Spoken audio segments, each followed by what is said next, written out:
नाजरीन, हम बात करने वाले हैं खामोशी की ताकत के बारे में। खामोश रहना कब जरूरी है, इसकी क्या पावर है। अस्सलाम वालेकुम नाजरीन, मैं अपने चैनल मैं हूं सईदा पे आप सबको खुशामदीद कहती हूँ। वीडियो के आगाज से पहले अगर आप मेरे चैनल पे न्यू हैं तो जल्दी से मेरे चैनल को सब्सक्राइब कर दें और साथ ही बेल आइकन पे क्लिक कर दें ताकि मेरी न्यू वीडियोस आप तक आसानी से पहुंचती रहे। खामोशी एक ऐसी ताकत है जो बज़ाहिर नजर नहीं आती मगर उसका असर गहरा होता है। जिंदगी की दौड़ धूप में हम अक्सर ये भूल जाते हैं, कभी कभी खामोशी ही सबसे बड़ा जवाब होता है। खामोशी हमें अंदरूनी सुकून फराहम करती है, हमें सोचने का मौका देती है और हमें मजबूत बनाती है। लेकिन हमें ये भी समझना चाहिए कि खामोश रहना कब जरूरी है। मसलन किसी बहस या झगड़े में जहां गुस्से से कुछ हासिल नहीं होता, वहां खामोशी को अपनाना एक दानिशमंदाना फैसला होता है।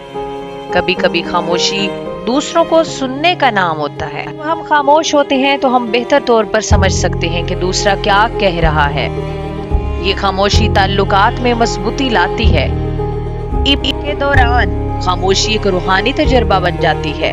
ये हमें अपनी रूह के करीब ले जाती है और हमें जिंदगी की हकीकतों को समझने में मदद देती है।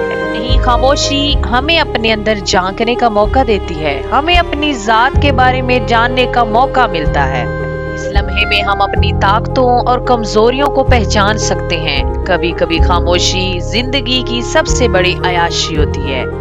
ये हमें वो सुकून फराहम करती है जो शोर शराबे में मुमकिन नहीं होता। लिहाजा खामोशी को अपनाएं। खामोशी का एक और पहलू ताल्लुकात में बेहतरी लाना है। ये एक बहुत अहम पहलू है। जब हम किसी की बात सुनते हैं और खामोश रहते हैं तो सुनने वाले को एहसास होता है कि हम उनकी बातों को अहमियत देते हैं। ये रवैया ताल्लुकात में एतमाद और एहतराम पैदा करता है। जब कोई दोस्त या रिश्तेदार अपना दिल खोल रहा हो तो उस वक्त खामोशी इख्तियार करना और गौर से सुनना एक बेहतरीन रवैया होता है।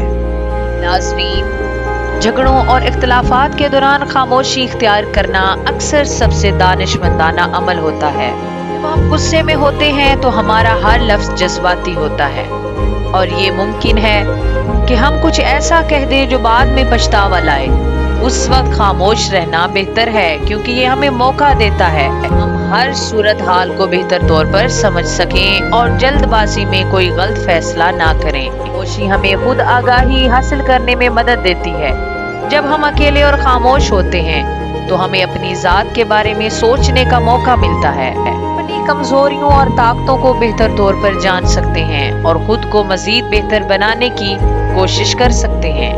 नाज़रीन, एक अहम बात, खामोशी तख्लीकी सलाहियतों को बढ़ाने में भी मददगार होती है। जब हमारा ज़हन पुरसुकून होता है और शोर से आज़ाद होता है तो हम बेहतर तौर पर सोच सकते हैं और नए ख्यालात और तसव्वुरात पैदा कर सकते हैं। इस वक्त हमारे अंदर की तख्लीकी कुव्वतें जाग जाती हैं और हम नए मंसूबे बना सकते हैं। खामोशी की ताकत को समझें, इसे अपनाएं और अपनी जिंदगी को बेहतर बनाएं।